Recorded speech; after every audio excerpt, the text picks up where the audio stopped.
All right. All right. We back. We have a live debate or discussion that I'm gonna have with the brother. First and foremost, I give all praises, honor, and glory unto the Most High God, Yahweh, and I do so in the name of His only begotten Son, Hamashiach Yahweh Shai. Of course, many of y'all who are tuning in know me. I'm Chief Priest Alazar Lawyer, aka the Gorilla Hebrew. I'm joined by my brother Qana Lawah.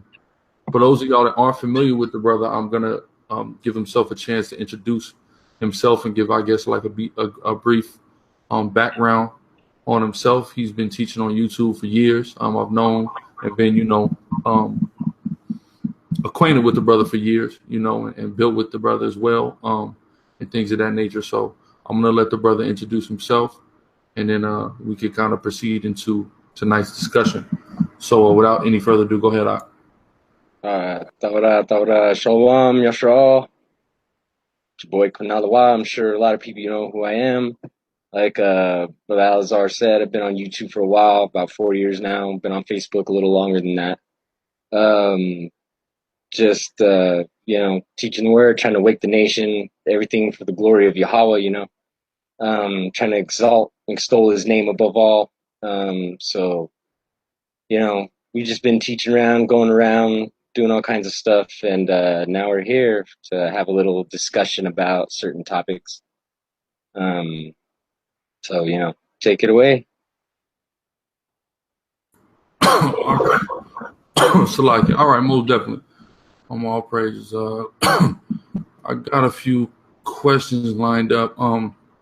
So I guess for starters, the first question we want to ask to kind of lay the foundation is basically what tribe are you from and do you identify with?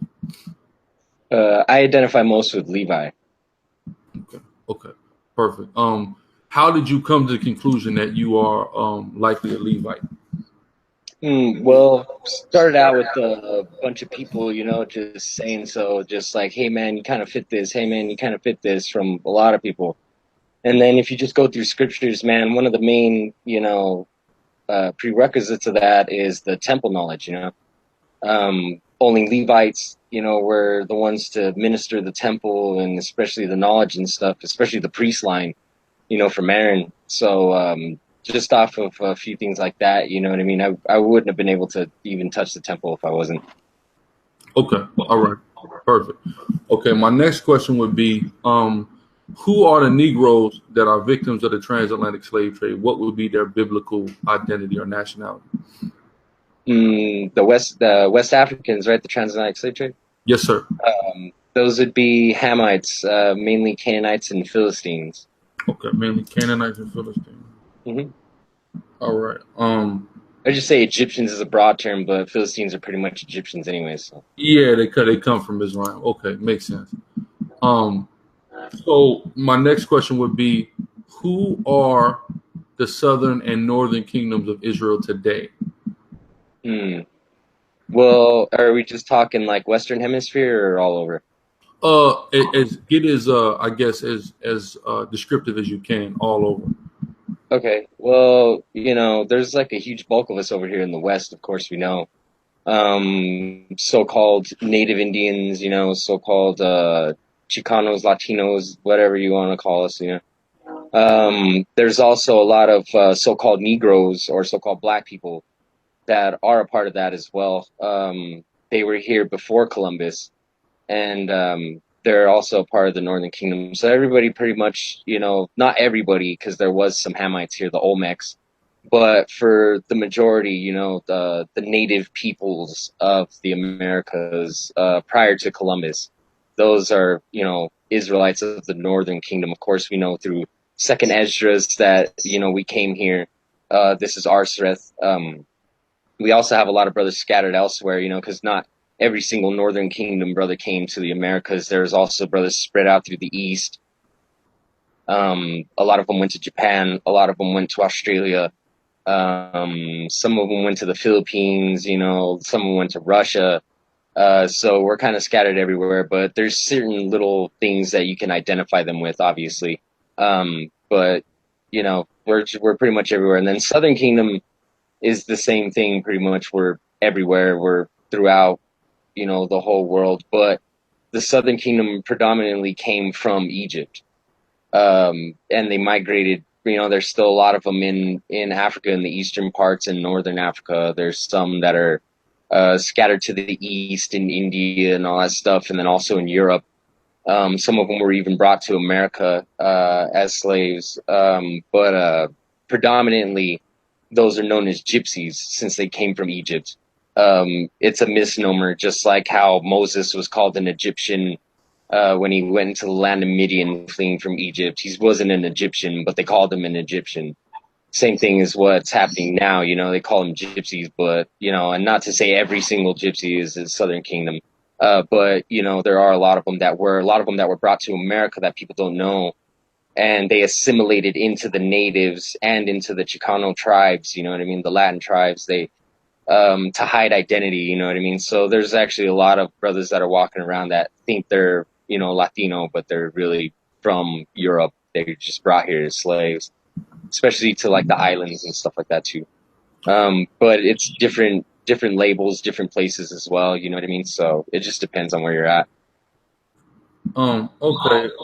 So, is there documentation of gypsies being brought to America in slavery? Yes, there it is. Can you like reference any sources off top so I can look into it? Because I've never heard that before. Yeah, definitely. Well, they were slaves in Europe for even longer, for 400 years in some parts. And then a lot of them were kicked out. They just kind of shipped them over here as slaves, and some of them were even known all over the place. But let me get that for you real fast. Yeah, I didn't grab that information. Ready, handy. You know what I mean? I just kind of Con. prepared for the other ones. But just give me 1 second, and we will see if we can find that for you real fast. And then I also have the documentation to show that the Northern Kingdom was shipped all over, like to Africa and stuff too. Okay, good stuff. Let's see. Okay, we got one right here. Give me 1 second for it to load. Okay.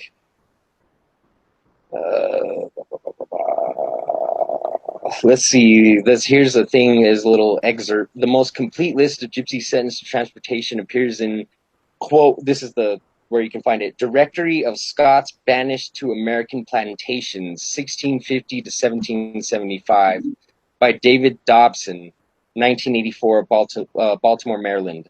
Genealogical Publishing Company. That's one of the sources that talks about that, because it talks about other slaves as well. But you can also find extracts from Ian F. Hancock, and he talks about how during colonial period, Western Europe nations dealt with their gypsy problem by transporting them in large numbers overseas. The Spanish shipped gypsies to their American colonies, including Spanish Louisiana, as part of their Solución Americana. The French sent numbers to the Antilles, and the Scots, English, Dutch to North America and the Caribbean. Cromwell shipped Romanical gypsies, right, from Britain as slaves to the southern plantations. There's documentation of gypsies being owned by freed black slaves in Jamaica, and in both Cuba and Louisiana today, there are Afro-Romani populations, so they're mixing down there as well. But yeah, you can check out it pops up real easy if you find it. There's even like a little, I don't know if you could see a picture, and that gypsy lady looks a lot like a Native American or a Latina. Okay. Darker, you see, and then there's her little slave master. Obviously, he's white, Caucasian. Okay. So there's that, and then let's see, what else do we have? Let me see if I can find something. It also talks about them coming from Egypt, because there's like a theory out there. Just a lot of propaganda, just like there always is, about a lot of the gypsies coming from India, but they didn't really come from India. They went to India, and they actually came from Egypt. And another source to verify that is Manly P. Hall in Secret Teachings of All Ages. Okay. Yeah, that's interesting. That's very interesting. And then, and then also Samuel Roberts in his book as well talks about that. It's called The Gypsies by Samuel Roberts, and it was quoted by the Masons. Okay. So, even they know and they have it in their documentation just as well. You could also look in Secret Teachings of All Ages, and there's a chapter dedicated to like the natives, and it mentions that we were Israelites in that as well. So that's a pretty interesting little thing. Just throw that out there. Okay, most definitely. My next question with all that in mind would be, where is the modern day Babylon or land of the north that's talked about in prophecy? Oh, the Americas, of course. Okay, the Americas. Hmm. So that would mean that you agree that there are a substantial amount of both kingdoms here going through a collective oppression in the Americas. Yes, of Okay, course. okay, perfect, perfect. Um, Hmm. my next question would be, where are the Canaanites today, or who are they? Where are they predominantly? The Canaanites are actually kind of spread all over. You can find them in all parts of the world. The Arabs took them all the way over to the east, spread them all over. Like the cities, an example of that is the Siddi people, Siddi, from India, and they still dress like the Canaanites used to dress, and they even still practice some of their old culture. Because the city, right, in the Hebrew, there was the people of Sidon, right? We've heard of Sidon, Yes, sir. and in Hebrew it's Sadai, right? Or some people would say city or Sadai, you know what I mean? So that's where the city comes from. It's like a perversion of it, you know how names get twisted, especially through transliteration and whatnot. Yeah. We see that in examples of the scriptures, especially when they translated it from like Zerubbabel and then Zorobabel. You know what I mean? It's like the same fucking shit. So it's the same thing, Sadai or city, and Sadai actually in the Hebrew means fisherman, and the city are fishermen. Like they still practice that of their old culture to this day, Yes. and they're like part of the lower caste system in India. You know what I mean? Part of like the Untouchables and all that shit. Because you've got Kushites over there as well. Those are like the Dravidians. You got Kushites that mixed with the Elamites. And they're still over there. And those are like the what they call the blue black people or whatever. That's where they get their imagery for Krishna and all that shit. All the blue gods and whatnot. Yeah, yeah, yeah. Yeah. So there's them. That's like an example of them in the East. In the West, they came over here. In transatlantic slavery, a lot of the Edomites brought them over here. They were sold by other Africans. Africans never liked the other Canaanites, or the Canaanites, their African brethren. They never liked them since way back in the day. And so they sold them up. They came here. A lot of them are the Moors, what people call the Moors nowadays, and they even tell you that they're Canaanites themselves. And they're Masons, so they all have this hidden knowledge, secret knowledge that they slowly disseminate through the universities, because we know that all the universities, which is what we try to get our main documentation from, right, to be as legit as we can be, um, scholarly research and whatnot, we know that they get their degrees from the Masons. Those guys run the mystery schools, which run the universities. You know what I mean? So really, if you want to get it straight from the horse's mouth, you go to them. And they themselves, if you look up the Moorish Science Temple website, they'll break it down through the Holy Seven, the Circle Seven Quran that they call. It talks about that. Noble Drew Ali totally goes through all the history, and then they quote other historians talking about how the Canaanites had went into Africa since the time of Joshua. A lot of them fled. Even Yahweh talks about it in the Torah. It says that he would drive a lot of the Canaanites out from before us. And then we went and warred with a lot of them, of course. We killed a lot of them. A lot of them stayed, you know what I mean? So, but predominantly, and then, in fact, there still is Canaanites in Africa. I mean, not Africa, sorry. That's horrible to call the Middle East Africa. But they're still in the Orient today. They're still in the land of Judea. And in fact, you can see them on some YouTube videos. If you want to check it out, they say that they say that they're Canaanites, and then they also say that they're reaching out to their brethren that are in the Americas to come home. And this is all in like YouTube videos of people that are in the Middle East talking with these Aboriginal Canaanites that are still there. A lot of them came to America. spread out. It's just like how it was back then. You know what I mean? Like if you read in the book of Judges, it says that Yahweh left a remnant of the Canaanites with us, and he also left the 5 lords of the Philistines as a test to us, and for those that never experienced the wars of Canaan. You know, because obviously we didn't go through those wars. That was thousands of years ago. So, you know, things repeat in the Torah. We know there's spiritual aspects of the Torah. We know these things keep going over and over. So that's one of those aspects that we have to look at is like, well, do we have those Canaanites and do we have those Philistines among us? You know what I mean? And then it talks about in the Torah and Zechariah how there won't be any more Canaanites in the house of Yahweh. You know, so it's like, well, you know, if they're not going to be in there anymore, they obviously are now. And then that goes back to even further when you know, Solomon built his temple, he had Canaanites help him. Nothing but a bunch of Canaanite labor. And the king also supplied a lot of the shit for it. So this is part of like also the temple mysteries and what it's telling us and what these symbols mean to us now. Because remember, Torah is eternal, so it's past, present, future. These things keep repeating themselves. More so now in the spiritual aspect, of course, you know, but we're still living the lives as our forefathers did. You know, we're going through the events that they went through just in our own way in modern times. You know what I mean? Yeah.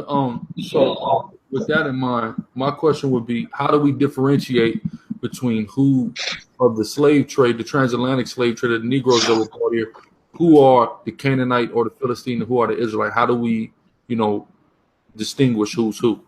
Right. It would be the same answer that everybody gives for, you know, to the prior narrative, the narrative that's played now before I threw a monkey wrench into everything.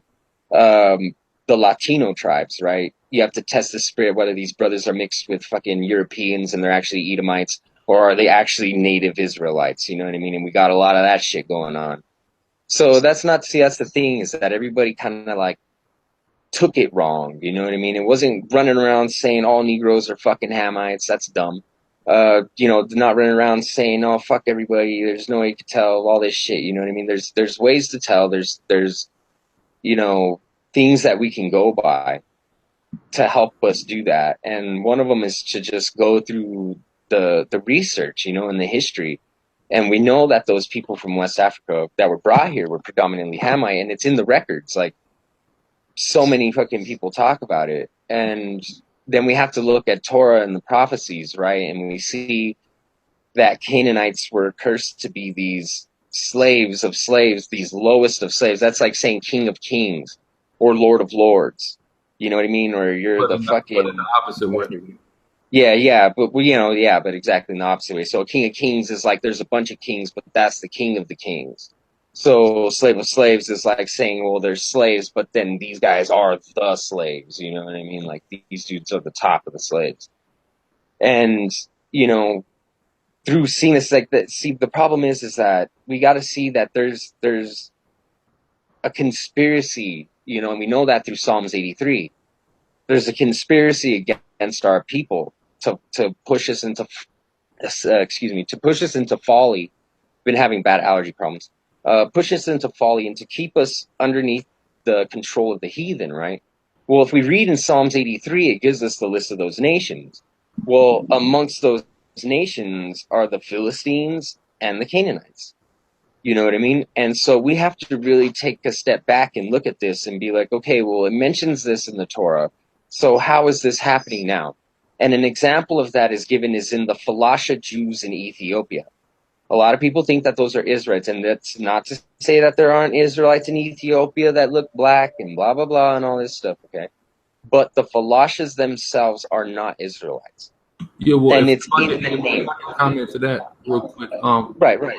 I know brothers who they've been starting to go to Israel pretty regularly, like a couple times a year. Okay. You know, elders from House of David, you know, who Right, came out of right. the I've West, seen. and they say Okay. that the level of racism that they experience from the Ethiopians in Israel, the Yes. Falashas, is worse than the racism that they felt from white people in America. Yes. And the reason for that is because what does falasha mean? Right? Let's take that word falasha. Falasha is the root word for Philistine. You know what I mean? It's the same word, and it means immigrant. And that's what they are. Notice that the Ethiopians were given fucking status in Israel. People just went and picked them up and took them the fuck home. What the hell is that? You know what I mean? And then all they do is practice Judaism. We got to watch, yeah, the type of groups, because I've been researching, and there's certain groups that um all over the world you have. For example, I know brothers been talking about the Inca Jews, brothers in Right, Peru. Then you have right, certain groups in Africa. You have a group here, a right, group there. But for right. some The reason, pagans in India and shit. Right, Jewry, what they call, or the state of Israel, is accepting some of these people and saying, yeah, right, these are, but then other ones are not accepted. So I would right, think, just logically analyzing how they operate, the ones who they're accepting are the ones who aren't Israelites, and the ones who right, are not being accepted, who started following Torah and then later learned about Judaism and then converted to it, thinking that this would get them accepted.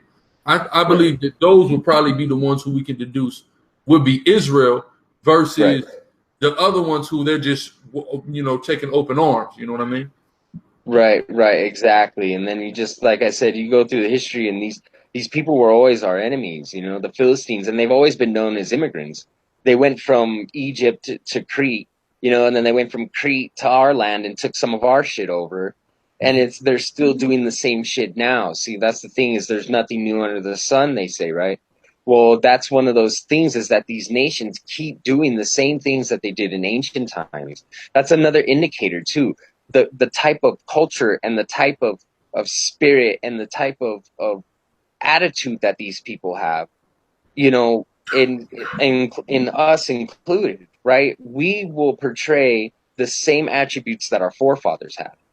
You know what I mean? Obviously, we come from their loins, bro. We're gonna have the same DNA. We're gonna have the same fucking physical feature. We're just gonna be the same people.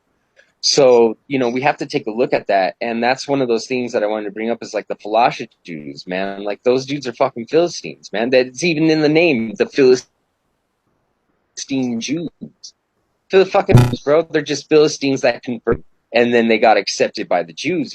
And see, and that's the thing that I was trying to point out. And I know a lot of brothers get upset and shit like that. But see, that's the thing, is that we're ignorant as a people. So a lot of us are told that we're come from the West African slave trade, and we don't. We were here. We were natives, bro, but we got fucking mixed in with these people and labeled the same way. Look at the act. What was it? In Virginia or some shit. Everybody always brings that up, of how they labeled Native Americans as Negroes too. You know what I mean? Like, that's. And then there's another book that I have. I put it in my video. I have a video about Native Americans, and natives were the first ones to be called Negro before they were even brought over here, right? So you have this, like, this, like, we brought up this conspiracy to keep hiding our people and placing them amongst heathens and trying to say that we're the same as them, right? So we have this thing of where our people keep wanting to relate to the West African slave trade, but a lot of us aren't from that. And that whole thing with the Falasha Jews is the same thing that's going on for the West Africans, especially for the Igbo and shit like that. There's a lot of stuff going around right now. There's a lot of, evidences, people say, and all this stuff about the Igbo and all this stuff. But, like, if you really look at it, and if you really take it for what it is and examine it and look at the actual scholars and check out the actual shit that they're talking about, it's all lies, dude. Those people are nothing but fucking converts from fucking colonialism. You know what I mean?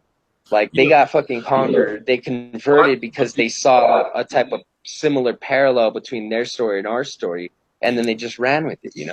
Yeah, my thing would be, because I learned this line of argumentation from dealing with these Afrocentric cats and guys who are Right, into Egyptology. They'll ask, right, okay, well, show me, if we're the Israelites, show me these certain tribes, the ones that practice Hebraic culture prior to being Judaized and colonialism. So you really have to look into the very specific tribes and very right, deep into their culture to see it prior colonialism, or there's even a particular tribe, it escapes me, but how they just utterly refused all forms of colonialism, but right, their a lot of their customs were Hebraic, a lot of ways in nature. So you have to really delve in, right, because a lot of the blanketing And this is why where a lot of Negro only guys will get this argumentation. Oh, the Igbo, they're saying that this, and they don't realize you have an Igbo running around calling himself a Gadite. He never called himself a Gadite before. He called himself a Gadite because when the white man came and made him converted him to Judaism, he said, "Yeah, you're a Jew, but you're a Northern Kingdom tribe. We're Judah and Levi. You guys are a Northern Kingdom tribe. So just claim one of those." A lot of people do misunderstand that. Right. See, and that's why I like going to the book Hebrewisms of West Africa, right? So what's funny about that book is that, everyone tries to use that to say, oh yeah, the West Africans were black Jews and all this stuff. But it's funny because if you actually read that book, it doesn't say that. And yes, there were Hebrew isms found in West Africa, but not Hebrews. See, we always have this problem where we don't analyze the words, right? Everyone always tries to stress the whole Jewish thing. Oh, it's Jewish, it's like or as, but not Jew, it's ish, Well, the same thing with ism, it's Hebrew isms, like, the customs, but where's the actual Hebrews? And some of the customs were there, but then you got to realize that a lot of those customs just came from Canaan in general, of the land, and a lot of the culture had spread through us because we were servants of Muslims. If you read in the book Hebrewisms of West Africa, in fact, if you don't mind, I'll bring up an excerpt from that. It tells us a lot, and it's just that a lot of people don't pay attention. Now, let's see. Let me pull it up real quick. Let me see. Where did I put it? I sent everything to certain. I was trying to keep everything neat, but Yeah. Okay, so here we go. All right. Okay, so now I'm going to read. This is from Hebrewisms of West Africa, and we're going to go to page 65. Right, and the title of the paragraph is called Sudanese Jews. I don't know if you could see that. See that? Let me see. Yeah, I can see. Sudanese, yes, Sudanese Jews, and you see Hebrewisms of West Africa, page 65. This is the PDF for the book, and it says, I'm gonna a little paragraph if you don't mind. Well, it's like the whole page, but I'll read it fast. And it says, "But let us return to Dupuis's narrative, where we read." Quote, "The Jews of Sudan are, according to my informers, divided into many large and small tribes, with whose names they are unacquainted. Their mode of life in some countries is pastoral, but the towns are filled with traders and artificers of that faith." Right? So like I said, that there's no denial that there's Hebrews in Africa, but it's like, but we have to really be careful of who the Hebrews are. And let's continue. It says, who gain a subsistence at their several employments in the service of the Muslims, under whose government they live as vassals. This in reference to Mr. Bodwich's kingdom of Yehudi, I may be permitted to say, is the only state of society in which that oppressed nation is suffered to live. And the tribes, without security in their possessions, without public revenues or arms, are hourly exposed to insult and rapine from the blind zeal and active bigotry by which their lords are animated in these countries, and their lords are the Muslims. So basically they get mistreated by Muslims. They're like servants to Muslims. And the Muslims were the ones that were kind of taking everything everywhere into Africa, especially with the Muslim expansion of taking over North Africa, pushing into Spain, doing all that, right? And it says, and we were their vassals. So it says, the lands occupied by these people over a wide extent between Messina and Kabi. They are said to be mingled also with the upper Fula tribes eastward of Timbuktu. So there are some that are mixed with some of the tribes, right? So there are some Hebrews that are there. But let's continue. What does it say? And in many parts of Meroa, they have inheritances or are employed as artificers in the cities and towns. As we live among the heathens, said Bashal, so do the Jews in Meroa and in Fulani with our brethren. But they are not esteemed like us, for they are a people hardened in their sins and obstinate in infidelity. The anger of God is upon them, and therefore they are given to the rule of the Muslims until they shall become incorporated with the faithful. The tribes are not black. See, that's where it starts to get interesting. The tribes are not black, but of a color resembling the Arabs of the north. But as what is more material, these Sudanic Jews are reported to have been the original inhabitants thereabout after the Arabs were acquainted with Central Africa. So, see, whence came these Jews, and what influence did they exert, if any, upon the Ashanti in bygone days? So it's showing that there's a difference between the Ashanti and the Jews that were in Sudan, and they're like, how did they get influenced by these people, right? And then we see, as in the people that were in Africa and seeing all this stuff, they said that the Jews were not black, but that they resembled the color of the Arabs of the north, which today we see them, people in Egypt, obviously we always tell them, oh, those are Arabs, those aren't real Egyptians, because the real Egyptians were black, right?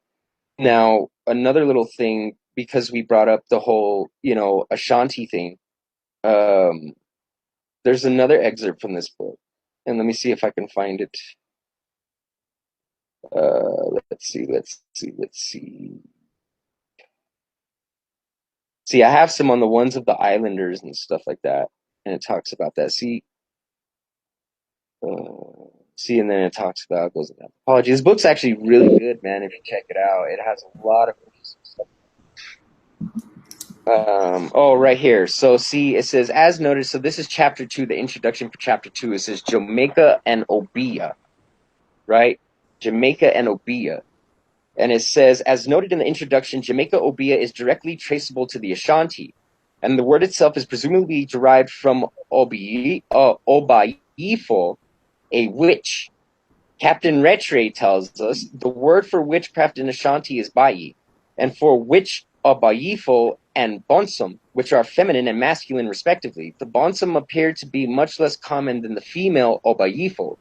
J.G. Kristaller would seem to indicate the possible derivation of the word Abiyafo from Abiyen, which it itself is compounded of Ob and Ayin, a wizard, so that its strict meaning would come from Abi wizard. However, Captain Rattray, whose authority is paramount in these matters, insists that while the Ayin is also used, this word is really Fanti and not Ashanti, but as the Ashanti and Fanti are kindred people with a common origin, the ultimate root of both Bai and Ayin may be the same.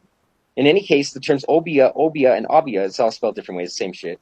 There is no agreement to the spelling. It's usually regarded to an adjective, while Obi or Abi is a noun. The description of Obi, transmitted some 150 years ago by agents of Jamaica to the lords of the Committee of the Privy Council in England, and by them sojourned their report on the slave trade, would trace the etymology of the word Obi to the Egyptian Ob, a serpent, thus making the practice ultimately a form of Egyptian ophilatry. However, one of the fragments of Sanchuniathon preserved for us by Eusebius of Caesarea, and then it goes to trail off. But see, as you can see, the Ashanti and, their kindred tribes were messing around with stuff that came from Egypt. And then if you read, I have other excerpts from this book, it talks about how because of their culture, because they know where they got them from, because they trace their stuff back, that these people could be no other people than the Egyptians and the Canaanites. And I'll get that real fast quote for you. It's actually smaller. Right here, John Bathurst Dean, John Bathurst Dean, this is page 50, after claiming to connect the Obeah of the West Indies with the ophiatry of the Phoenicians and Egyptians, concludes, hence there is room for one of these two conclusions, that the Gold Coast was either colonized from Canaan or from Egypt, the former of which is perhaps the more probable, from the greater faculty afforded to the Phoenicians by navigation than to the Egyptians, who had have to cross the deserts and overcome many other physical difficulties in their distant march. So we see that even back then, people were making this connection. Well, like there's only two really possible two possible explanations of who these people are. One of them is either Phoenicians or one of them is either Egyptians, and we know the Phoenicians were Canaanites. So, we see these connections over and over about how the people of West Africa still practice the same things that they did in Africa, and those things came from Egypt and from Phoenicia. And we know that the Phoenicians were Canaanites, and they were scattered. They were in Carthage, right? They were in North Africa. They fled there from the time of Joshua. And then they also went further down over Carthage. They went and settled fucking West Africa. And that's where a lot of the things come from now. There's even a place still called Jebu, So that's a lot of interesting things if you want to take from there or whatnot. Sorry to ramble on for so long. No, that's good. That's good. But my question would be, didn't Israel have a serial problem with following the practices of the Canaanites and the Phoenicians, the Egyptians, etc.? Yes, we did. So if we see those customs being followed by certain people, that doesn't necessarily mean Right. that means they could have been us, of course, in all forms of evil. Also, Right. right? I got Right. Yeah, if you want to put that. I got like a quick off, well, not off topic, but on topic.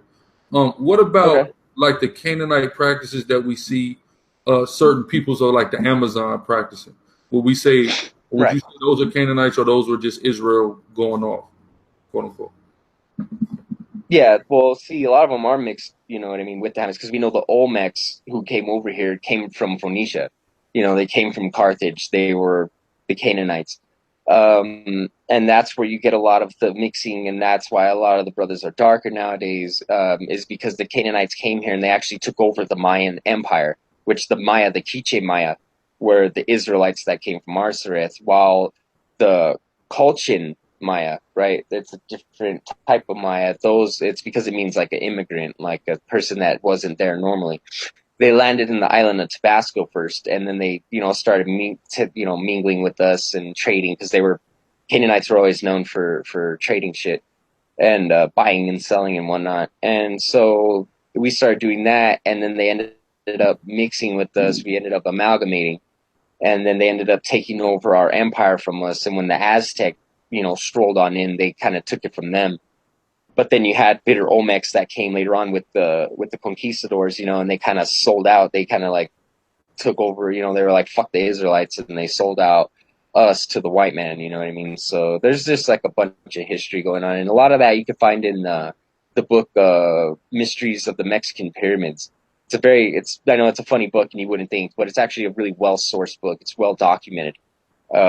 You know what I mean? A lot of good original sources and stuff. There's even a thing in there that talks about an original letter that was written by the Maya themselves saying that they are Israelites.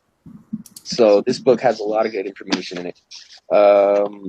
Right here, it's on page 79. In a manuscript written in Quiche in 1554 by several Maya Indians, its Spanish translator, Padre Dionisio Jose Conay, had this to say, quote, "It is supposed in the manuscript that the three great Quiche nations mentioned in particular are descendants of the 10 tribes of the kingdom of Israel, whom Salmanazar reduced to perpetual captivity, and who, finding themselves in the confines of Assyria, decided to emigrate." The actual text ran, quote, "These then were the three nations of Quiche, and they came from where the sun rises, descendants of Israel, of the same language and of the same customs." So, it's got a lot of cool stuff like that in it. And it actually talks a lot about how the Olmec came later. The Mayan were actually the first ones here, and then the Olmec came after. And in fact, Olmec is actually technically our people mixed with their people. You know what I mean? Like that's technically what the Olmec were. Um, but so we picked up a lot of their customs and stuff like that. And granted, but see, then I got to point out the thing is that it's the other way around, really, in Africa. It's not the fact that Israelites picked up African customs, but that those Africans picked up some Hebrew customs, the same way we picked up our customs from them in the Americas. And the reason why I say the whole thing about West Africans, and I'm sure it was going to head to this eventually, is the curses, right? That's like one of our main things, and that's what always One West stresses, and that's been the whole fucking linchpin and everything is the curses, right? And everybody has to say, oh, you have to suffer all the curses to be an Israelite and blah, blah, blah, and all this stuff, right? Well, if we really examine the West Africans, they didn't suffer all the curses. They didn't even suffer half of them, And for one example of that is the curse of where it says that they would slaughter our cattle before our eyes and we wouldn't get to fucking partake in the meat or have any of it. That there would be a massive genocide on our cattle and there was nothing we could do about it. And that never happened in Africa. Food is scarce enough as it is. Why would they go and slaughter all of their food? You know what I mean? If they did have cattle down there, it was probably just taken. you know, but we look at the Americas and we still have old videos, black and white videos of them completely genociding all of the buffalo that were in America.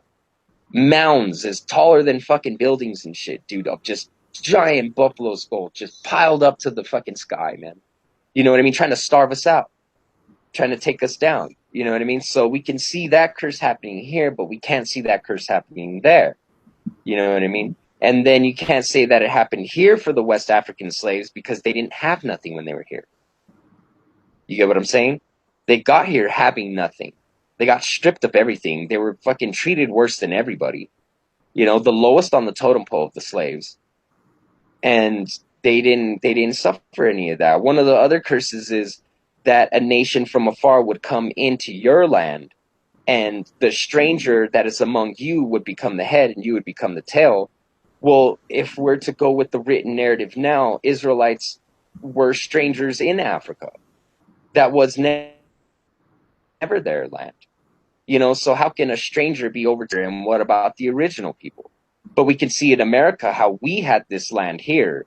The stranger came here and overtook us, and now these dudes are the head, and now we're the tail. They lend to us, but we don't lend to them. You know what I mean? And in Africa, that didn't happen. It was, if you go with the written narrative of them being Israelites, those are already immigrants that had fled from Jerusalem, went to West Africa, were living as strangers there, and then were sold up and then brought over here and had nothing, no slaughtering of cattle, no taking of anything. You know what I mean? Like, a lot of this stuff didn't happen. There's no records of it. You know, one of the other little curses that people forget, or I guess one of the prophecies, and it obviously had to happen, was in Psalms 138, I think it is, right? That's the song about Babylon, right? The rivers of Babylon. Yeah. It's like Psalm 137 or 138, right? Yeah, you know what I'm talking about, though, right? By the rivers of Babylon, everybody knows that. And we know that, like we were saying, that the new day, the modern day Babylon, the virgin daughter of Babylon, is America, right? And then it also mentions, oh, well, the daughters of Esau. In fact, you know what? Let me grab that real fast, and I'll even read it out of the I'll even read it out of your guys' stuff. Okay. It's cool that you're saying that because I got the JPS pulled up.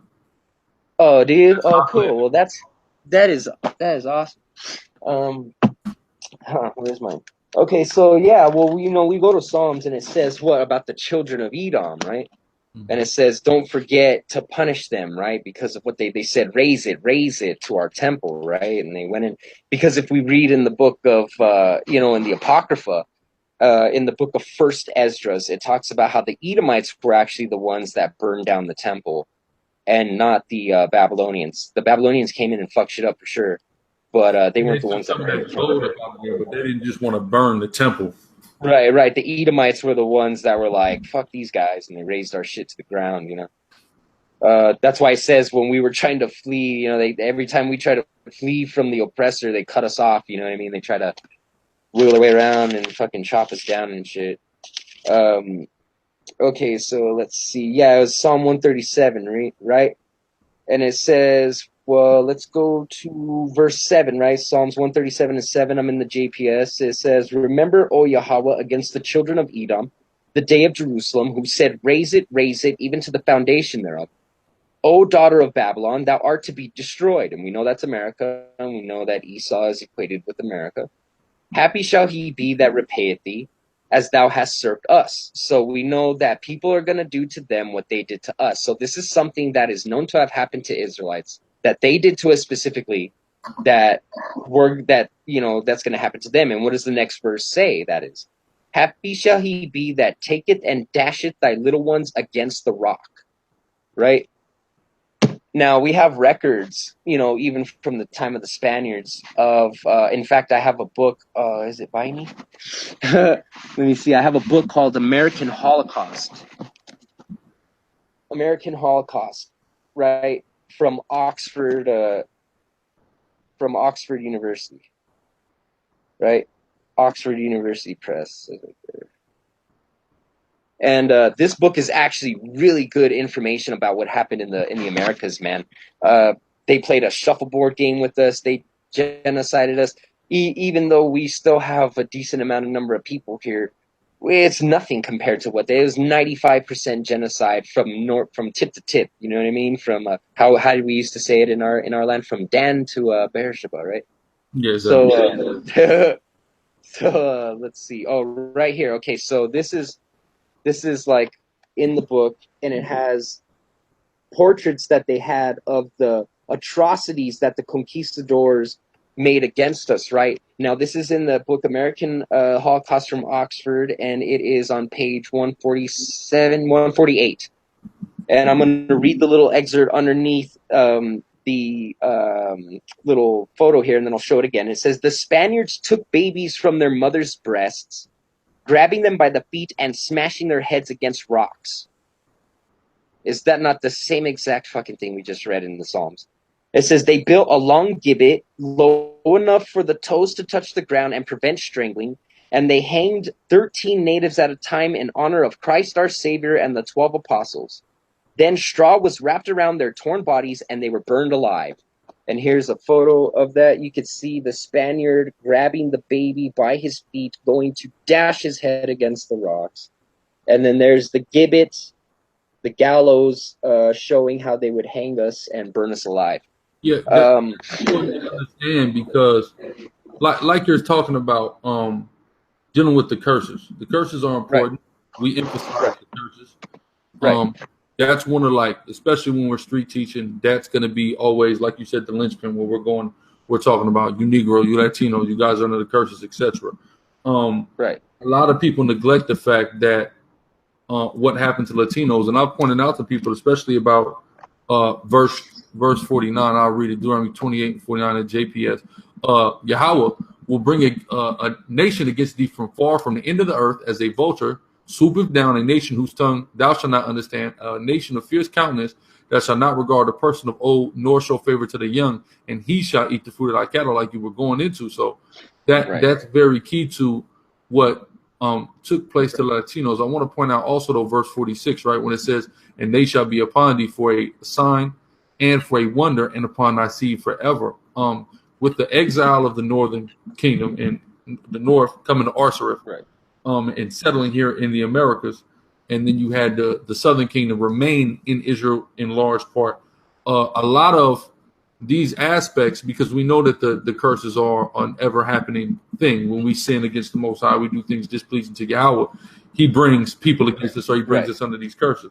So the southern kingdom suffered a lot of, especially those things, when the southern kingdom had their own land. But then once finally Yahweh says, "All right, to hell with y'all got to get up out of here," the southern kingdom is essentially lived in exile and really had no place to call home. But it's important and good to bring out sources like the sources you're bringing out for guys who want to gainsay the validity of the indigenous or Amerindian or Hispanic or Latino, whatever you want to call it, people, because you clearly see, like you just clearly demonstrated, it's clearly historic that every single thing that was said to happen, it's certainly happened to the indigenous peoples of the America. There's no way around it. Like you said, people being hung.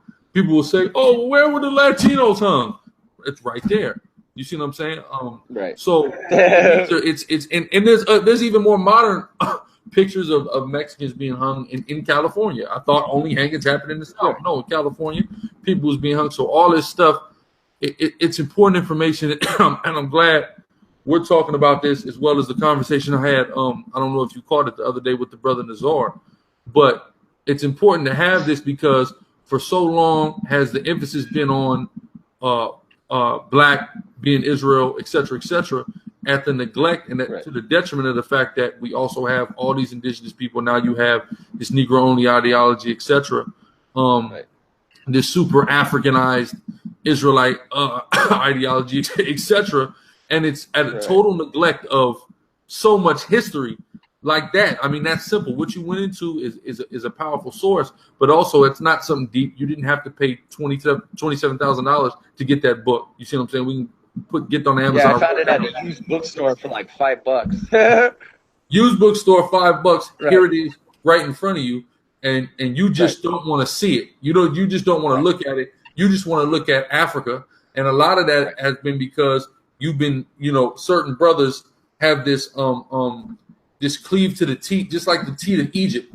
God just wanted to cleave to it. You see what I'm saying? And the first thing we did when Moses was going too long was bring in Egyptian idols and begin to worship them. You see what I'm saying? Because it feels good, or you've been told that, or whatever. And granted, some of these people, who knows, could be, of course, even Hametic as well. But I think a lot of us are just guys who've been lost and misled of Israel, unfortunately. And also when we deal with the enmity between the north and the south, Judah shall no longer vex Ephraim, Ephraim shall no longer envy Judah. We have to factor that in as well. And from the time when we really began to function like two different nations, when we read in the history, like we really began to function like two different nations. We have the north going and teaming up with Assyria. We want to go and team up with Assyria and come against Judah. You see what I'm saying? Even the time, in the historical account when you had the northern kingdom take a gang of Judites into slavery, and then it took the elders to come out and say, "Nah, we already did enough. We can't we can't do this." You know what I'm saying? That this is too much. So we even have that. So it's a lot, man. It's a lot of history and things on a surface level, and that's kind of what I hope people are getting from this, dealing with the sources in the scriptures that we're going into. It's a lot that we got to deal with, and it's not just so simple as, oh, you're black, you're an Israelite. Right. See, and one thing I wanted to bring up, and see, this is the reason why I say that there's such a problem with all this. And like I said, that and I know you guys think that the majority, of West African slaves or Negroes in America, let's just say in general, are Israelites. But see, I would say that it's more along the lines of what the mystery schools teach through DNA, right? Because we know that DNA isn't always, it's faulty and the shit's whatever. But see, the thing is that it's a system that they use that's a part of their religion in a way, of their evolutionary system that they use and that they teach to everyone. And we know that everything these people teach us have a hidden meaning to it. It's all esoteric, right? We get this exoteric, oh, you're this DNA, you're that, or you came from Africa and you did this and they traveled here and blah, blah, blah. But when we break it all down and when we look at it on a deeper level, because remember, they hide all these things, we start to see this hidden teaching that they have within it. And they're telling you things through that, because I actually went through and broke down all the words for, they give this list of, how we came from Africa. Humans started off and, we got to Homo sapien, but before that there was Homo this and Homo that, right? And they give you a little chart, blah, blah, blah. Well, I went through and broke down all the names in Latin, and it turns out that they're actually telling you a fucking story with those names. It's not just, random shit that they threw out there. They're actually speaking to each other, because most people don't know Latin. And if you know anything about the mystery schools, they love Latin. It's like their language of witchcraft. They use it. They show it in a lot of movies and stuff. Right. And so that's what they like to use, right? And so, we start to see these things. And like I said, so according to, Esau and his exoteric, right, he says that about 75% of so-called African Americans, right, are E-type haplogroup blood, which if you go by their little thing, that's all African blood. So they're saying that about 25% to 30% of these African Americans are not African American, but they're labeled that way, which is kind of the same thing that I'm trying to bring to everybody's attention, is that these people aren't, like, I know everybody has this thing, but like, we were here before them. Like, yes, Negroes did go through those curses here in the before Columbus, you know what I mean? We were already here. People, kinds of documentation to show it. There's all kinds of old art and all kinds of stuff that can show this. So that's what I'm trying to bring out. Like, Ephraim was known as the silly dove. Ephraim was the cake unturned. Ephraim was the one mixed among the nations. Ephraim and Manasseh were the ones that started out half Egyptian, But see, that's another thing that bringing forth is because the narrative that's spun now is that Israel started off black and then turned lighter through mixing and rape and all this shit. When really, if you take a look and examine it, it's, I don't want to say reversed, because I'm not trying to talk shit or anything, but it's actually the opposite. It's Israel started out as a lighter color, and then through mixing, especially started off in Egypt when Ephraim and Manasseh came out half Egyptian. And then, further on, especially, like I said, before we even came to the Americas, we were mixing with Hamites, and that's how the darkness came. That's how the different phenotypes came. That's how all this different stuff came to be. And the narrative is spun that way. And that's another reason why I wanted to kind of bring something up is the propaganda that's being pushed in the community. I have caught it multiple, like, attempts to push propaganda within the community. One of them is, and I know everybody clings to it, but the Zondervan Bible Dictionary, right? Everybody usually has a compact one or whatever. But in the Zondervan Bible Dictionary, right, it talks that everybody always goes to the Ham definition, right? Everybody always jumps to it and they fucking run to it and they're like, oh, see, that's saying that Negroes aren't fucking Hamites, right? So they're probably saying that they're Israelites. This is the conclusion that everybody jumps to. When they don't understand that Zondervan, right, the people who publish that, the ideology that comes behind that definition is actually based on what they call the Hametic hypothesis, right? Have you ever heard of this? Yeah. It's Basically, that none of the African people are Hamites at all. exactly that no Africans, no sub-Saharan Negroid type Africans are Hamites, but that the dark-skinned Caucasoids are actually the ones who are Hamites, because there's no way that black people could have come up with such sophisticated culture in Egypt and in Kush and throughout the Africas that we see that a lot of the Hamites did, because obviously Hamites were the first ones to start civilization.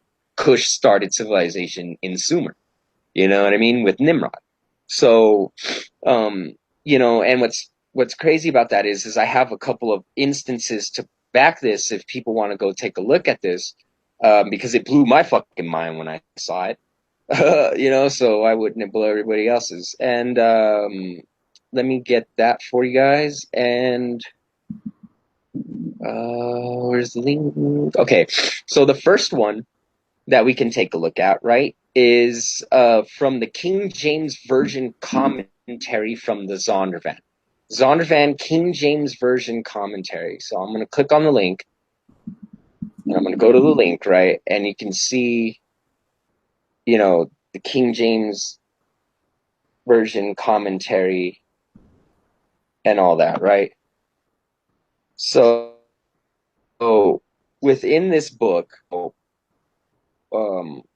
what's going on with the Hamites, like their whole little thing, or not the Hamites, sorry, but it does. It discusses like who the people are, right? Because every Bible, a lot of commentaries try to say, oh, well, Shem is these people, Ham is these people, Japheth is these people, right? A lot of them try to say Japheth is the white man, which is retarded. Which I saw your guys, Haka's little debate with Nasi again. I can't believe you guys even gave that guy a second chance. Yeah, I told him not. You know what I mean? Like, it's pretty funny. But okay, so let me go to it, because I did the link, but for some reason the link didn't actually keep the fucking goddamn shit that I had pulled up for it. But it's okay, because I can find it real fast. So let's see, Zondervan, the King James one. Sorry about that, Salak. Bear with me. I'm sorry. Actually, you know what? We can get this one first since we're already here. This is the. Hold on. God damn it! I hate when shit like this happens. Okay, here we go. Because it's also in the NIV study Bible from the Zondervan. It's also there too, and here I actually have a screenshot of it that you can see, and it comes from the NIV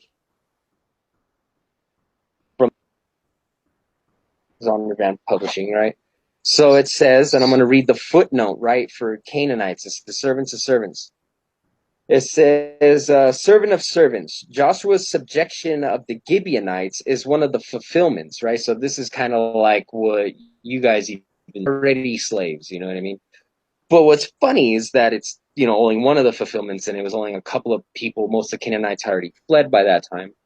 But let's continue reading. It says, Noah's prophecy cannot be used to justify the enslavement of blacks, right? Which is like the same thing that everybody says now. Like, oh, no, that's not black people. Since those who cursed were Canaanites, who were Caucasians. and I don't know if you can see that on the bottom, but it says that they were Caucasians. Yeah, I see that. That's crazy. Yeah. So that's, from one of the KJV. So the other one is in, like I was saying before, the King James Version commentary. So There's Zondervan.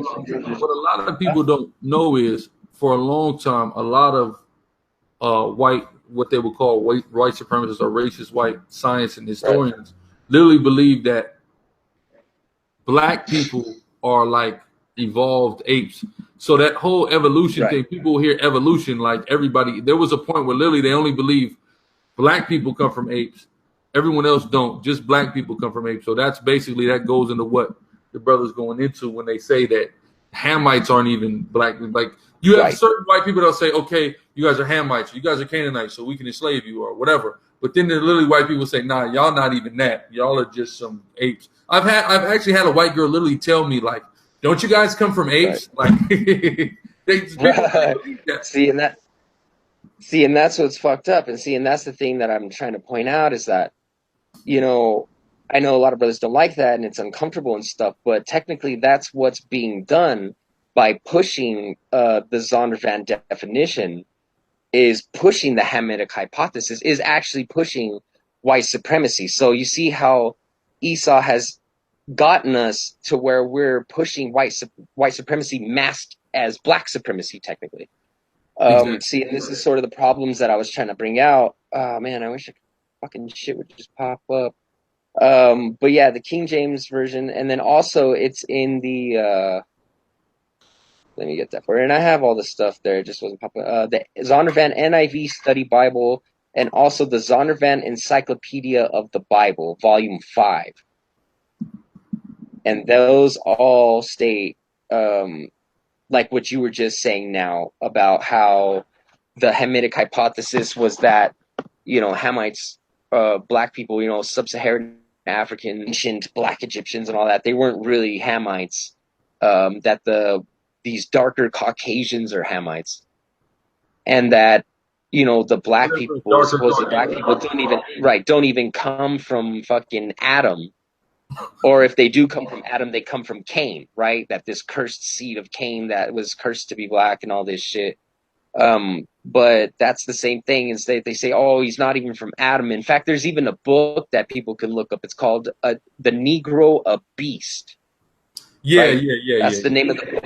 Yeah, right. And that's what that whole book is based off of. Is this guy trying to prove that all these black Africans aren't even from Adam, and that they're just like walking, talking fucking beasts and shit like that. It's total fucking horrible shit. You know what I mean? It's just as bad as what the Talmud says.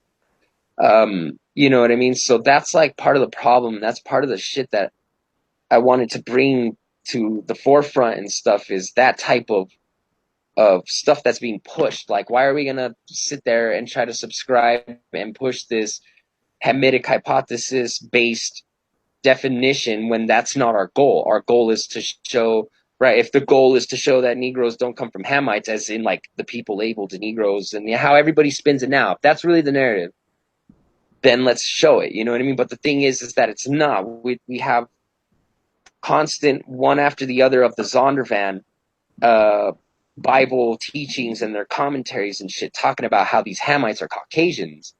You know what I mean? And we know that's all a bunch of fucking bullshit. You know what I mean?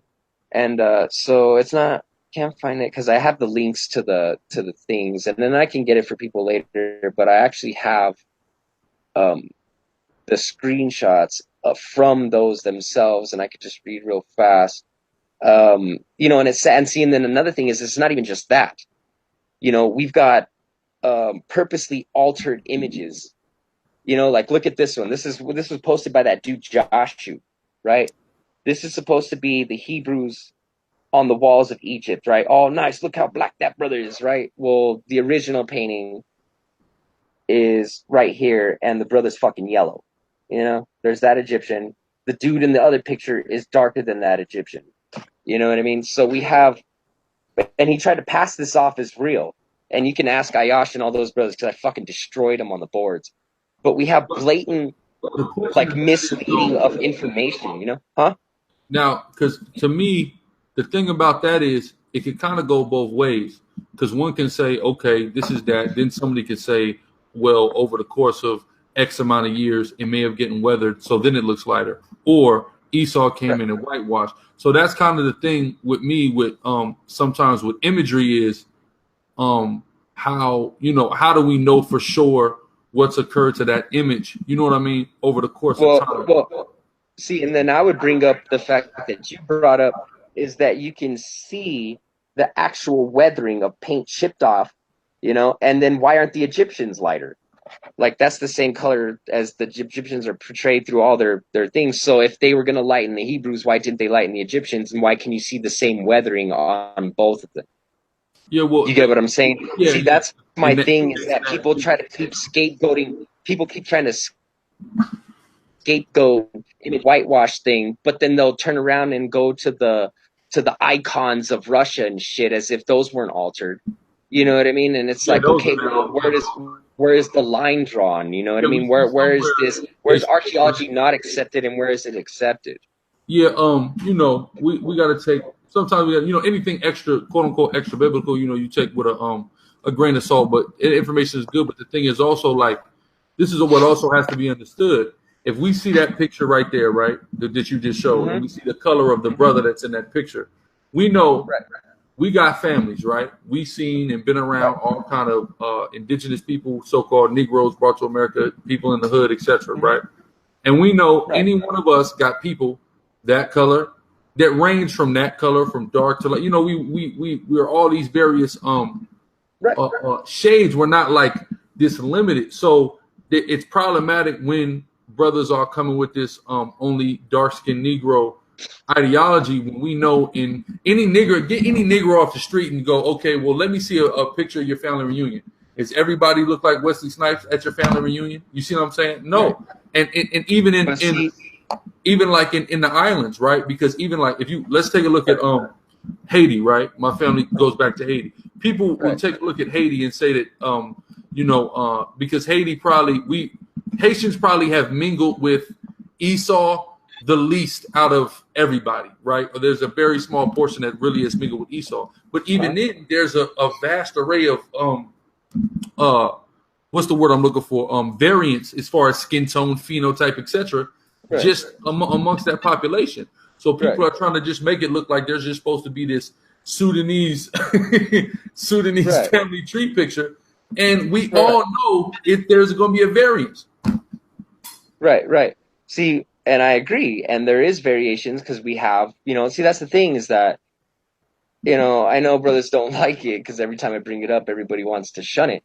But the walls of Egypt give us a great example of not only what we look like, but what the Cushites look like, what the Egyptians look like, and all this stuff, right? And they do portray darker Israelites on the wall. But see, the thing is that they're in the minimal. They're in the minority. As we see, here's another unaltered one, and they're the same color as that brother before. So we see, from painting after painting on the walls that haven't been altered. We have a shoe. These are bottoms of sandals of the Pharaoh. One is a Cushite, one is an Israelite. You can obviously tell which one is which. We have an old staff that was found from Pharaoh, unaltered, still original paint and stuff. And you see, the Cushite there, and then you see the Israelite there. So you see that, image after image after image after image after image. And it's like, okay, well, did they fucking whitewash all of goddamn Egypt, And so here, even in the textbooks, they show the original paintings. You know what I mean? And that's what I'm saying is like, and I Are you understand. I agree understand when people with say the weathering and whatnot, but you see time and time again, the one in the middle looks like all the other Asiatics. You see him with the darker color behind him. He's dark. Why didn't they alter him? It all has the same weathering. And then we have the Egyptians' writings themselves that talk about us, right? And how did they describe us? Like we have right here, the Amu, right? They called our people the Amu. And this information could have helped us. I know people are taking this as like color bashing. No, it's not even that. Ignore the color. This shit could have helped us in the war against Kemet. But everybody was fucking ignoring me and not fucking taking my shit to the forefront that I was trying to bring out. But this shit could have helped. You know, everybody was having all this trouble proving Israelites in fucking Egypt, and everybody can deny it all they want, but everybody was struggling like fuck. When all they had to do was research the Amu, and that gives the whole history of the Hebrews in Egypt, or the Shasu. There's Yeah, even Yahweh's name written. the Yeah, the tribe. Shasu. Right, the Shasu, right, which it has the Tetragrammaton, right? That's like you said, that stuff like that. You know what I mean? Okay, so this is from the inscription of Neshor, right? It's 26th dynasty. So this is Egyptian writing, so you can look it up and stuff, and it'll pop right up. And it's a screenshot straight from the book. There's the text right there, and it says Amu, right? So it's giving a definition of Amu, means people, an Egyptian word which was applied indiscriminately to the yellow race or of any of the Shemitic nations or tribes with whom they were at war.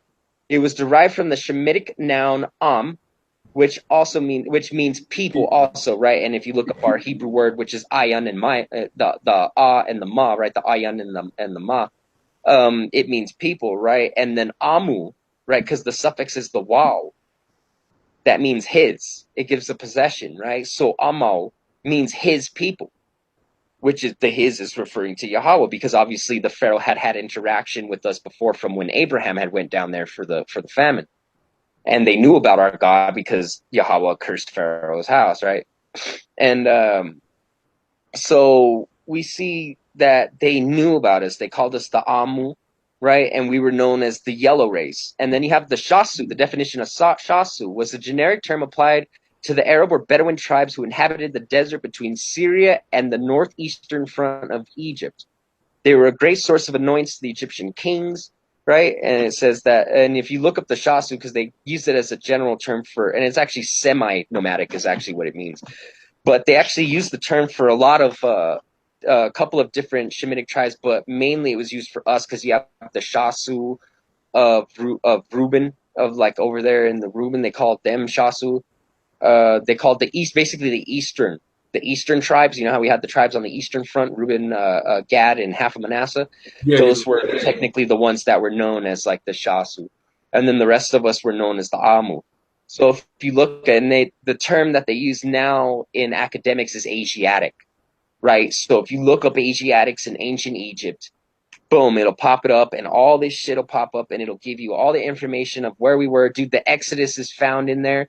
We have the dates for the Exodus and all that shit. We could have shown them the Pharaoh. They kept asking, what Pharaoh? Everybody kept, I don't know. But we could have showed them the Pharaoh, the fact that they're still missing his body.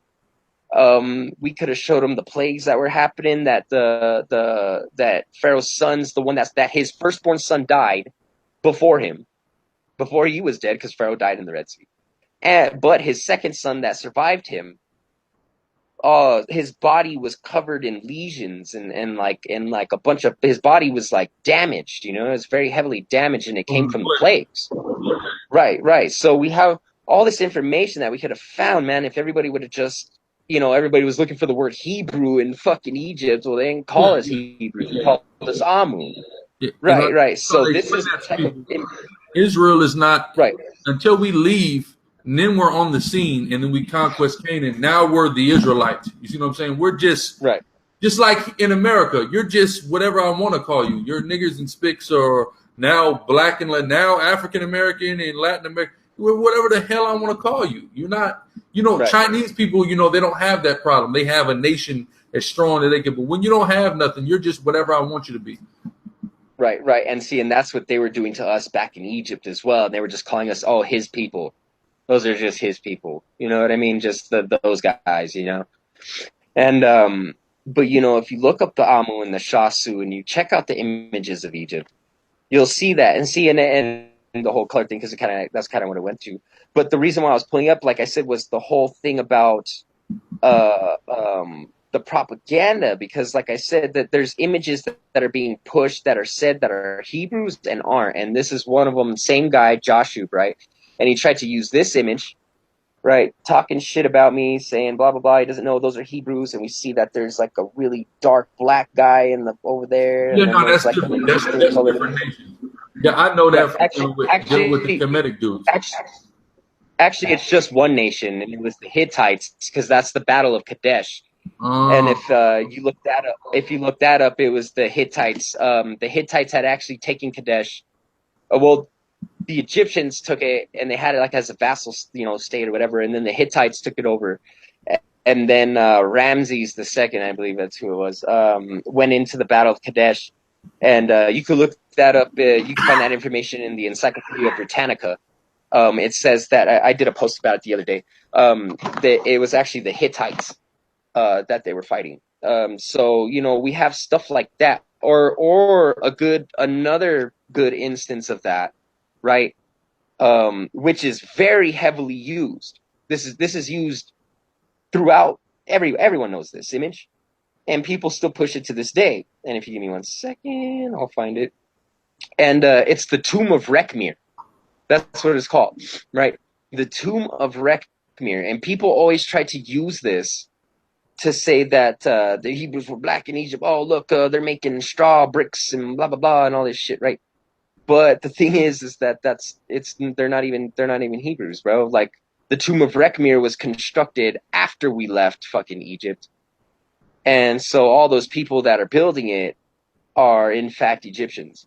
Is that the one that has the pictorial history of Egypt on the first page? Which one? No, the pictorial history of Israel. So like, it's a red book. I think I left it in California, but it's called the pictorial history of Israel. And the first page is the one like where they just have on these like diaper looking things. Let me see. That one, yeah, that one. See, that's the Tomb of Rekhmir. That's what everybody always goes to, right? Oh, look, man, look at them. They're making the bricks. Oh, man, that's us building the pyramids. But if you look up that tomb, it wasn't constructed till around 1450 BCE, and we had already left Egypt by that period. What was the year we left Egypt? Huh? What would be the year that we left Egypt, just according to your research? Around circa 1500 BC. Okay. Yeah, it was Tutmos the First is the Exodus pharaoh. Okay. Tutmos the First. They can't find his body. He was one of the only Egyptian pharaohs that can't find his body. They thought they had it. See, that's the thing. Egyptian, the Hametic cats, and it makes you wonder, why do these guys cling to Egypt so bad, right? But anyways, these Philistines, right? They come at you and they're like, oh well, we have the pharaoh's bodies and blah blah blah and all this shit, right? And but they fail to mention that they did a recent thing about that back in 2014, and it hasn't changed since then. And you could look it up. It's a big old thing that they came out and admitted that they thought they had Tutmosis' first body, but they actually don't. That it was mislabeled, and that they actually found Hatshepsut's body, which Hatshepsut was his daughter. So that's pretty. And Tutmos the second, which wasn't his firstborn son. Tutmos the first actually had a firstborn son who died. And then his second son is who took over after him, Tutmos II. Tutmos II was the one who suffered from the bodily fucking injuries and all that shit. And then also Tutmos III, his son, talked about how there was no more Asiatics in Egypt at that time. Hatshepsut mentions how there was no more Asiatics at that time. You could even read about the persecution of us. It's even recorded in the records of them killing our babies, man. And that happened in the time of Kamos. Khamose, Kamos, right? The reign of Kamos. That talks about it. Their records at that time talk about a lot of the events that were happening. And then what I showed you earlier about when we first got into the discussion about the propaganda about the dark skin one, and then I showed you the light skin one and stuff, that comes from the tomb of Beni Hassan, right? Beni Hassan, we should all be familiar with that. And that's the portrayal of us migrating into Egypt, and it shows our people in a caravan heading into Egypt. And we were called what everybody always goes to Hyksos, right? Yeah, that's nice. It's crazy because I remember the first time I heard the Hyksos thing, I already Right. wasn't. That's before I even started looking into it. I was, and then you see the Right. Hyksos too, and that's another problem. If we're going to purport that a lot of brothers who propagate the Hyksos narrative, there a Right. lot of Negro only guys do it. When you take a look at the Hyksos, they don't look Negro at all. Right. Right. And see, and the Hyksos were us, but the thing is that who was this is what kills me, man. Those Kemet cats fucking kill me, dude. Okay, so check this out. Check out their logic, right? So they'll try to say, "Oh, the Hyksos, you guys were a bunch of fucking savage white people that came in," because everybody that's not black is white to these people.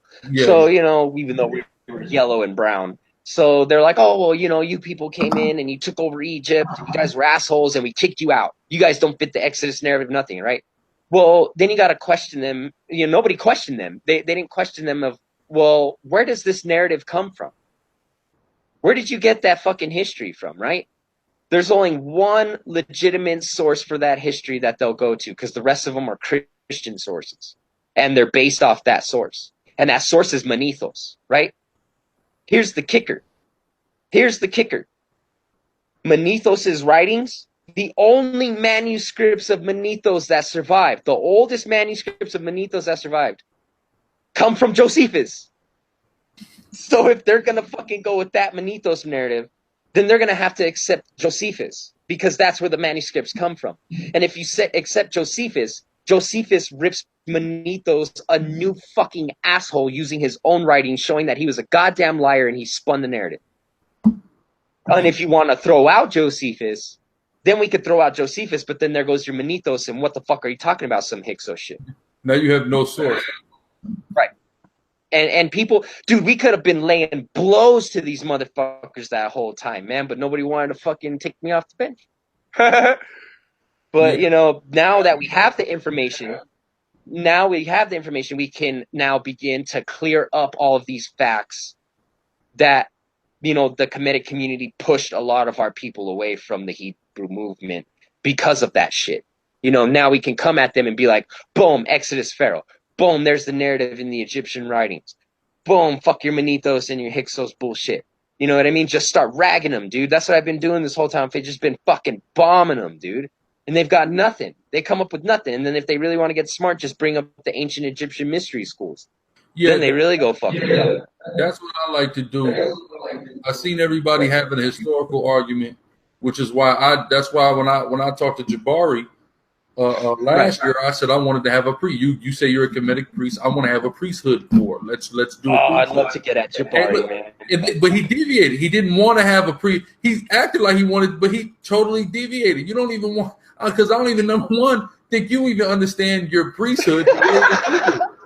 So I would love to have a priesthood debate, and then also because you got to watch the narratives that they play. So first they'll say there was no such thing as Israelites. Then they'll say, okay, well Moses was learning the way of the Egyptians, and he was an Egyptian priest, and this and that, right? Okay, cool. So if our patriarch and the leader who led us out and gave us all this information was a part of an elite priesthood, as you say, that the common Egyptian couldn't have, then that puts us from the gate of existing as a nation light years above your entire nation in understanding.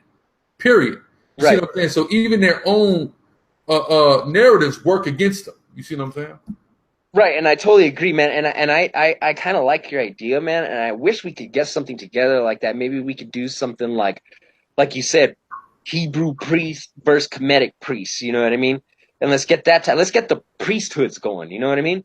Everybody talks all this shit, man. Well, where the fuck you at, Jabari? How come you're not fucking busting out the real priest shit? How come you're not talking about the esoteric knowledge? Same thing with goddamn what's the other guy's name that they all respect? Mfundishi. Yeah. Where the fuck's that guy at? You know what I mean? Yeah. So let's get Mfundishi. Let's get fucking your old boy fucking Jabari. What about fucking Polite and shit? You're supposed to be a Mason and all that shit. You're supposed to know the mysteries of fucking Kemet and all that shit. Well, where's your esoteric shit? What about Shaka, huh? Where are all you priests at teaching your people the fucking hidden meanings of fucking Kemet, dude? And here's another point to that you were bringing up that I would like to polish off is that you were saying about how, okay, well, if Moses learned from the Egyptians, I'll even go further back. If Abraham learned from the Chaldeans because he came from Ur and his dad worshiped their gods and even worked in their fucking temples. So, let's say Abraham learned all that shit from the Chaldeans, and then Moses learned all his shit from the Egyptians. Then how about you break down our Torah mysteries and compare them to your fucking Hametic mysteries, and let's see how we jacked you. Because once we start breaking down mystery for mystery, dude, our shit's gonna fucking destroy theirs out of the water, because all their fucking mystery shit is nothing but homosexuality. And even their temple, their temple, man, it's It's not all even crooked. whole body. Yeah, it's a crooked. Yeah. Yeah, it's all funky, dude. Like, what the fuck, man? Your shit's all disabled, bro. What the fuck? You work for Orca or what, dog? Like, what the fuck is this going on here, man? Like, what? Yeah. Ours is all pristine and fucking, good looking to the eye and shit. And then you look at theirs and you're like, what happened? Homie got his legs whooped, bro. You know what I mean? I don't know, dude. Which is a test of knowledge. It's not if they pump it up. But yeah, man, this has been a Right. good one. I wanna just ask this last question. I just want if you could just break down Amos 1-6, and then I guess that could be my last question, man, because it's been a definitely good discussion, just to get the understanding of who is the majority or minority of the people who came through the Right. transatlantic slave trade. Right. And I've got a bunch more documentation and a bunch more fucking shit to go through. You know what I mean? If anybody has any questions, you including, hit me up, man. I got all the shit fucking ready to rock and roll. And you were saying, what was that, man? For the wealth of knowledge. Right. If y'all check out his channel, he's got one video is going to be 3 hours. You know what I'm saying? It's not. Yeah. Sorry for the long videos, man. But I pack it It's with not so bullshit, much though. information. I'll Yeah. definitely say it's not like you're just 3 hours sitting up bullshitting. You're going through a lot of information. You're pulling sources. You're going into the Torah. You're going to the Hebrew. So it's not like, you're just up there doing a lot of bullshit. We want to do 6 and like the 6th verse and the 9th verse. Yeah, what was that? Amos 1, 6, and 9. Amos 1, 6, and 9. Okay, so now we got Amos 1 and 6, and it says, "Thus saith Yahweh, for 3 transgressions of Gaza and for 4, I will not turn away the punishment thereof." That one, right? Yeah, come. Punishment thereof, because they carried away captive the whole captivity to deliver them to Edom. Right. See, and I actually have some really good Roman historians themselves talking about how they took us to Gaza before they shipped us off to Egypt again. They were taking us to Gaza and selling us they had like a major fucking slave port there, man. What was it called? Hadrian's? Was that the same one? I think it's called Hadrian's something. If I'm not mistaken, that's the same one. But I actually have if you don't mind, Go ahead. I would like to read this real fast, just so you can hear it real fast, and then I'll address the other scripture, and then we can call it a day, because we've been chopping it up for a minute. I'm sure you have things to do, and I have a family to take care of, so we could always chop it up again and hit it up. We hit up different subjects or whatever the fuck, priest on priest, as they say. That's right. So let's go. Okay. Oh, right here. All right, so I'm going to read some excerpts from some history. So first we have the Josephus report, right? And we also have other reports of captivities into Egypt, like giant captivities being taken by ships to Egypt. It's first in the Greek period, close to the Roman era, and then again in the Roman era. But this is an excerpt from Josephus, just talking about us going to Egypt, and then I'm going to read what other historians had to say about it. So this is from Josephus, book, the Jewish Wars, book 6, chapter 9, I believe, and it says, and then it's like column 2 or paragraph 2, I guess. You know how Josephus has like 20 fucking numbers to give you. And it says, okay, so this is quote, "Because the soldiers were now growing weary of bloodshed, the survivors apparently constantly, Caesar orders to kill only those who offered armed resistance and to take alive all the rest. The troops, in addition to those covered by their orders, slaughtered the aged and the infirm, people to their prime who might be useful, they herded to the temple area and shut up in the court of the women. Caesar appointed one of his freedmen as their guard, his friend Fronto, to decide fate appropriate to each. All those who had taken part in sedition and brigandage, they informed against others. He executed. He picked out the tallest and handsomest of all the lot and reserved them for triumph. Of the rest, who were over 17, he put in chains and sent to hard labor in Egypt, while great numbers were presented by Titus to the province to perish in the theaters by sword or by wild beasts. Those under 17 were sold, right? So this is like an account of the Roman era, and there's a lot more to it as well. But now we have after the fall of Betar, right, in 135 CE. This is from Cassius, 150 to 235 CE. A Roman historian tells us few Jews remained alive. 50 of their strongest fortified cities and 985 of their best towns and villages were demolished.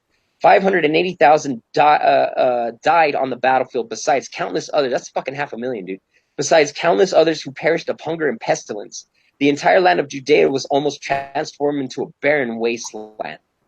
So now this is from Munter, a Roman historian, from Primordial Ecclesiastes Africanae, page 85, paragraph, I think, 113 or something like that. And it says, now that Betar had been captured, everything came under human control, while Palestine, Judah was reduced to a desolate mound. Captives were sold into slavery in numbers too great to count. First, they were brought to the grand annual market at the Terebinth Elo in the tree of Hebron, which is fucked up because we were always in Hebron. That's where the cave is that we buried our foremothers. How fucking insulting. Or in the words of Hieronymus, to the tent Ohel of Abraham near Hebron. Boom, right there. Each slave sold for the price of a horse. Those captives who were not sold were then brought to the marketplace at Gaza, which, because of the great multitudes of slaves who were sold there, was called Hadrian's marketplace. And those who were still not sold there were herded into ships and were taken to Egypt. Many died in transit, whether by starvation or shipwreck, while many also were killed by cruel masters. Now, this is another excerpt from the History of Israel in Ancient Days, Hebrew Devere, 1971, page 321. The toll of Bar Kokhba uprising was devastating both on the population and on the places of habitation. The numbers of dead were awesome, while multitudes of Jews were taken captive to fill the slave markets near and far. The slave market of the Terebinth of Hebron was particularly famous as a center where Jewish slaves sent into captivity by Hadrian were sold. So many Jews were available that, according to one report, a Jew was sold for as little as the price of a portion of horse feed. And then this is the last one, and I'll let you go, or I'll address the next verse, and then we can call it. This comes from A History of the Jewish People in the Times of Jesus Christ from Edinburgh, 1896, page 11. Innumerable was the multitude of those who were sold away as slaves. At the annual market of Terebinth of Hebron, they were offered for sale in such numbers that the Jewish slaves was of no more value than a horse. What could not be disposed was brought to Gaza and there sold or sent to Egypt, on the way to which many died of hunger and of shipwreck. So we have a good little handful of historians that talk about what happened in Gaza. As well as we know that, even spiritually nowadays, the Gazites are selling us to the Edomites with their propaganda that they're pushing within the community. Since we know that, from what Torah says, the 5 lords of the Philistines are still among us. So now we'll go to Amos, and you said verse, what was that? 9? 9, yeah. 9. For thus saith Yahweh, for 3 transgressions of Tyrus and for 4, I will not turn away the punishment thereof, because they delivered up the whole captivity of Edom and remembered not the brotherly covenant. And that's the same thing. And it's funny that you mentioned the Canaanites, because they did help to fucking sell us up and whatnot. And it's funny because that punishment for that is actually taking place right now as we speak in America. And if you don't mind, I would like to go to Ezekiel, the 28th chapter, right? And I know you guys have a different interpretation of this, but I would like to give mine, if that is okay. Ezekiel, the 28th chapter, right, verse 1, and I'm going to read out of your KJV for you. The word of Yahweh came unto me, saying, Son of man, say unto the prince of Tyrus, and we know that Tyrus, obviously what you were just pointing out now, is referring to Canaanites. Because thine heart is lifted up, and thou hast said, I am a God, I sit in the seat of God in the midst of the seas. Now, what's funny is that they're still doing that today. Don't, a lot of the black community call themselves gods and call each other gods, and the black woman is God, and I am a God, and there is no God because I'm God. And okay. So it says, I sit in the seat of God in the midst of the seas, and we know that what Babylon, the daughter of Babylon, is in the midst of many waters. Thou art a man and not God, though thy set thy mind as the mind of God. It says heart, but we know it's mind. Behold, thou art wiser than Daniel. There is no secret that they can hide from thee. And I know you guys say that that's like, you think you're wiser than Daniel and stuff. And whether it is they are wiser than Daniel, or they think they're wiser than Daniel, or if it's a question, are you wiser than Daniel? The fact is that they are wise, and they are on the level of Daniel somewhat, if it's going to mention him. You know what I mean? And so this is why you have a lot of the Hametic people that are in our community that know the Torah. You know what I mean? And it's because these people know it. You know what I mean? They have with thy wisdom, or sorry, yeah, it says with thy wisdom and with thy wisdom and with thine understanding thou hast gotten thee riches. So there we go, with wisdom and understanding.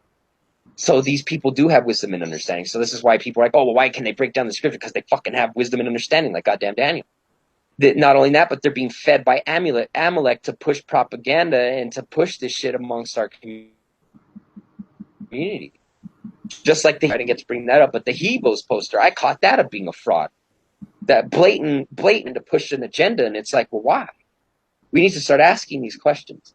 And it says, you've gotten riches, thou hast gotten gold and silver in thy treasures, and thy great wisdom, right? And what do we know? Gold and silver and treasures is also talking about wisdom, the true wisdom of Yahweh. Thy great wisdom and thy traffic, thou hast increased thy riches, and thine heart is lifted up because of thy riches. And it's funny, I wanted to point out that the black community is the biggest purchaser of goods, like, period. Like, they spend more money. I've heard, I don't know how many countless Pan-Africans talk about, oh, if we just kept the money, amongst the community and bought black and all this shit, we would put the white man out of business. We spend more money than everyone else and blah, blah, blah, blah, blah, blah. Well, it's like, well, Canaanite does mean merchant, and merchant, if you look at the etymology, technically means buyer. So, that's kind of funny. And then it says, therefore, thus saith Yahweh, because thou hast set thy mind as the mind of God, behold, therefore I will bring strangers upon thee, the terrible of the nations. And they shall draw thy swords against the beauty of thy wisdom, and they shall defile thy brightness. They shall bring thee down to the pit. Thou shalt die the deaths of them that are slain in the midst of the seas. And this is why they're just slaughtering people all in the streets. Wilt thou say before him that slayeth thee, I am God? But thou shalt be thou art a man and no God in the hand of him that slayeth thee. Thou shalt die the death as rain spoken it, says Yahweh. So they're getting their punishment for what they did to us, for taking part in selling us like they did. Across into Egypt and stuff. And, it obviously took place in their port cities and stuff. And you could read about how Tyrus was involved in all that. And then, like I said, look up those videos on YouTube, man, about those, the Canaanites that are still there in America, or in the land of Canaan. And they are bidding those in America to come back to them. And it's on my YouTube channel and my likes. And let me get it real fast. I'll get you the names of the videos. The first one is called Black Palestinian Girls in Israel. Then we have Black Shepherd in Israel Outback. And then we have Black Palestinian Natives of the Holy Land. And they're all from the same person. Mom Bob 26. It's all one word. MOMBOB 26. That's the page that produced the videos. And these are videos of, if you could see, that bottom one is that guy telling people that he's a Canaanite. The little boy, that's just one of the guys saying that this is a Canaanite indigenous person. But this video, that's the one that kills it right there.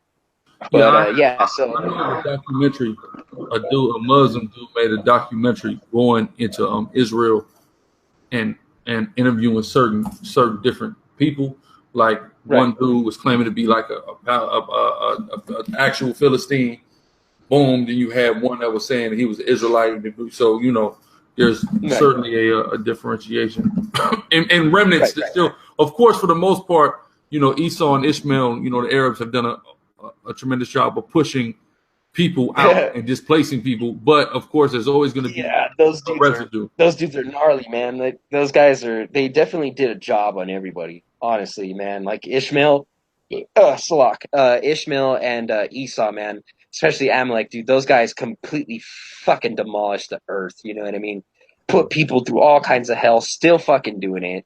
Still in league with each other, acting like they're fucking fighting. You know what I mean? We know that the 3 World Wars is coming up. We know that they're purposely going to put Islam against the Zionism, and that's the whole reason why they're there and all that shit. You know what I mean? So it's really sad to see the state of the world that they've created for everyone. So, Yahweh willing, their judgment and the judgment on the rest of the heathen will come swiftly and will come soon. Because I don't know about you guys, but I want to go the fuck home. Yeah. I fucking hate this place more than anything, and I am sick and fucking tired of being here. I am losing my fucking mind. What does it say? Oppression makes a wise man mad.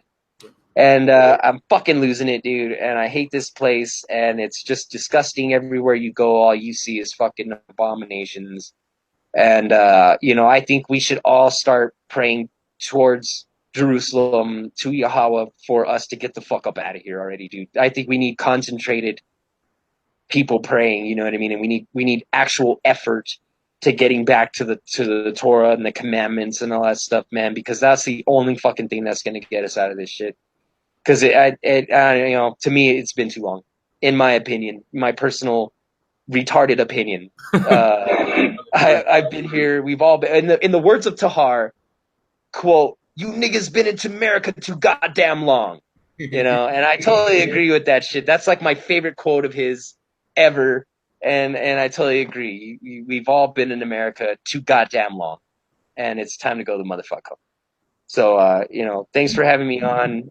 Thanks for letting me chat bring out some stuff. And I'm glad we got to dialogue and stuff. And a lot of good stuff was brought out, a lot of good facts.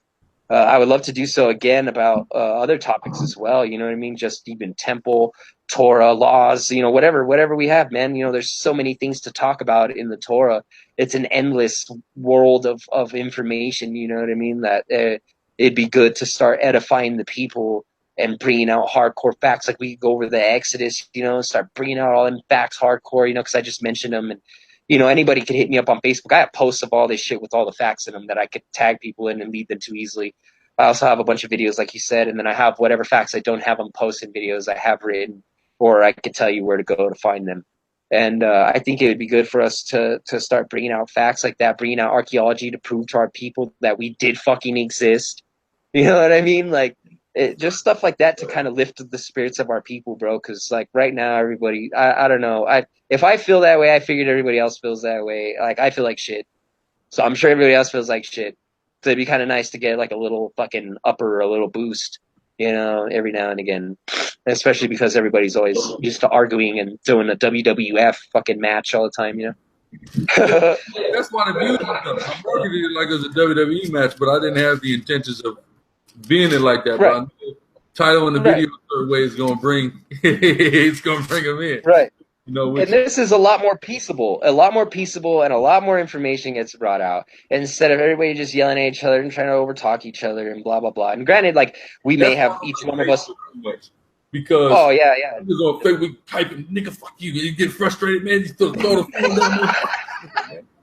That's why I like just have the conversation. You know what I mean? So everybody can fully understand each other. And plus, I've been in Facebook jail, so a lot of the stuff that's going on right now, I'm hearing about. You know what I mean? So I'm like, wait, what? Somebody said what? All right, let's actually talk about it. You know what I mean? And let's see what everybody means. You know what I'm saying? It's like that game, what do they call it, telephone or whatever, where someone says something to someone and they pass it down the line. By the time it gets to the end, it's like completely fucking different. That's kind of like what happened here.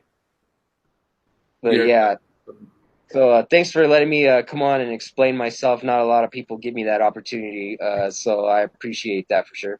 Definitely no problem. You know how everybody thinks of me, bro. Yeah, everybody hates. Everybody does hate Quinnan. That's why I started talking and I started reaching out to Quinnan, man, because I realized everybody hated him. You know, everybody hated you, brother, and I was just like, well, why? A lot of times, the guy that's hated, you know, is the guy that might be on to something. You know what I'm saying? So Right, right. it's good to try to It kind of really, start hearing what people out. to me, I don't even fear. I just think that, because people fear what they don't know, right? And what's a reaction of fear? It's either fight or flight, right? So everybody chose fight, obviously. Um, and I think really what it is just because I'm a really fucking blunt person, like that, dude. Like I just say shit, and that's the thing. I say shit that people are afraid to say, that they're really thinking, but they don't want to say it. You know what I mean? And I think that's what shocks a lot of people, and especially because I don't give a shit how I talk. I, fucking shits every other goddamn word. You know what I mean?